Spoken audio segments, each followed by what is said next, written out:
Bonjour et bienvenue sur autoplus.fr pour découvrir un modèle vraiment marquant. Il s'agit du premier modèle 100% électrique de Dacia. C'est vraiment un événement. Chez Dacia, on appelle ça la troisième révolution. La première, c'était avec la Logan. La deuxième, c'était avec le Duster. Et là, vraiment, ils entrent dans une nouvelle ère avec de l'électrique. Alors pour cette présentation, nous avons droit simplement au modèle qui sera destiné à l'autopartage et dont on pourra profiter à Paris notamment à partir du début 2021. Ensuite, la version de série qui a un look quand même beaucoup plus sympa dans les couleurs, dans le choix Biton pour le modèle de lancement. Et bien ça sera plutôt à l'automne. Mais on va quand même faire le tour de cette voiture et voir ce qu'elle a de particulier. Alors il s'agit d'une mini citadine et puis vous le remarquez au premier coup d'œil qu'il y a quand même un petit look de baroudeuse et ça c'est assez sympa. Elle a la particularité d'avoir la trappe qui va permettre d'accéder aux prises de recharge qui est insérée ici et qui se soulève. Alors son look de baroudeuse est bien marqué, on le voit ici avec ses arches de roue bien costauds et puis sur le côté en bas des portes ce bandeau de protection et puis aussi ces barres de toit intégrées. Alors je vous disais aussi qu'il s'agissait d'une mini citadine parce qu'elle a vraiment des dimensions idéales pour la ville. Elle mesure 3,74 m de long.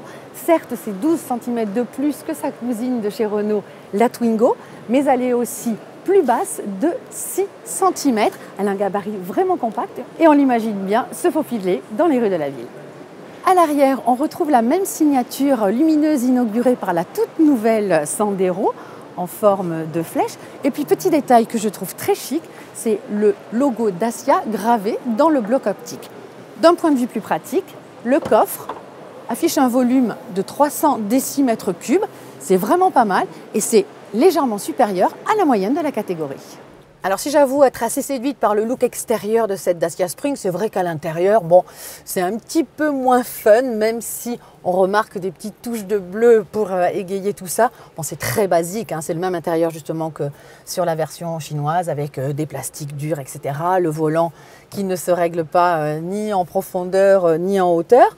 On pourra avoir en option quand même le système multimédia, le MediaNav avec un écran de 7 pouces pour avoir de la navigation, etc.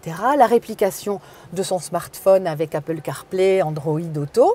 Et puis on le voit ici, pour gérer le drive, le neutre et la marche arrière, il s'agira simplement d'une petite molette. Les vitres électriques sont de série. En revanche, les rétroviseurs électriques et la climatisation seront en option, mais seront tout de même disponibles. Cette Dacia Spring a été quand même configurée aux normes européennes, si bien qu'elle pourra disposer de série du limiteur de vitesse, mais aussi du freinage automatique d'urgence, ainsi que de 6 airbags. À l'arrière, l'espace est tout de même assez réduit.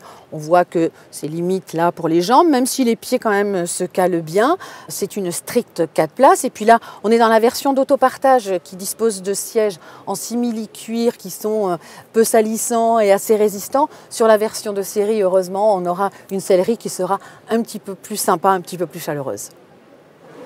Côté motorisation enfin, et ça sera peut-être un des rares points négatifs de cette Dacia Spring 100% électrique, c'est que si on attendait la motorisation qu'a adoptée la nouvelle Twingo électrique et qui est de 80 chevaux environ, eh bien celle-ci, elle se calque plutôt sur la version dont elle est dérivée, c'est-à-dire la version chinoise, la Renault City KZ2, qui elle n'a que 33 kW, c'est-à-dire à peu près 45 chevaux.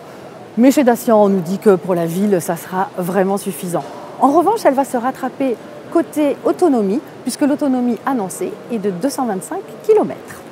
Son point fort, en revanche, devrait être son prix, et ça va être vraiment un événement, parce que la Dacia envisage l'électrique vraiment pour tous, puisqu'ils nous promettent un tarif imbattable, comme souvent le sont les Dacia. Alors pour le moment, Dacia n'a révélé aucun tarif, mais nous, on estime qu'il devrait se situer autour de 15 000 € hors bonus, ce qui signifie que le prix, une fois le bonus déduit, serait de 11 000 €, puisque vous le savez, le bonus représente 27 % du prix global de la voiture, donc ça ferait une remise de 4 000 €.